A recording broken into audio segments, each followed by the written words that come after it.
ఫిబ్రవరి 2 అంటే రేపు world wetland day, ప్రపంచ చిత్తడి నేలల దినోత్సవం అన్నమాట.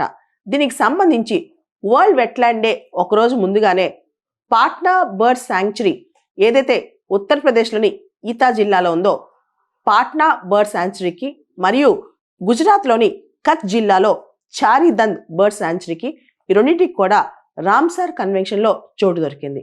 మనకు తెలుసు ప్రపంచవ్యాప్తంగా వెట్లాండ్స్ని ప్రిజర్వ్ చేయడం కోసం రామ్సార్ కన్వెన్షన్ అనే కన్వెన్షన్ చేశారు. భారతదేశం రామ్సార్ కన్వెన్షన్లో 1982లో జాయిన్ అయింది. రామ్సార్ అనేది యాక్చువల్లీ ఇరాన్లో సిటీ అన్నమాట. సో ప్రపంచవ్యాప్తంగా చిత్తడి నేలలు నాశనం అవుతున్నాయి. మనందరూ తెలుసు ఆంథ్రోపోజెనిక్ యాక్టివిటీస్ వల్ల, కొన్ని న్యాచురల్ యాక్టివిటీస్ వల్ల ఏదైతే వెట్లాండ్స్ ఉన్నాయో అవన్నీ పాడైపోతున్నాయి అనమాట. దానికి సంబంధించి ఇంపార్టెంట్ వెట్లాండ్స్ని కాపాడుకుందాం అని చెప్పి రామ్సార్ కన్వెన్షన్ చేశారు. అయితే భారతదేశానికి సంబంధించి కూడా ఈ రామ్సార్ కన్వెన్షన్ అనేది చాలా సీరియస్గా ఇంప్లిమెంట్ చేస్తున్నారు అనమాట. ఒక్కసారి ఒక సైట్ రామ్సార్ కన్వెన్షన్లో జాయిన్ అయితే కనుక ఆ సైట్కి స్పెషల్ ప్రొటెక్షన్, సస్టైనబిలిటీ మరియు ఇకలాజికల్ డిగ్రేడేషన్ కాకుండా కాపాడుతూ ఉంటారనమాట.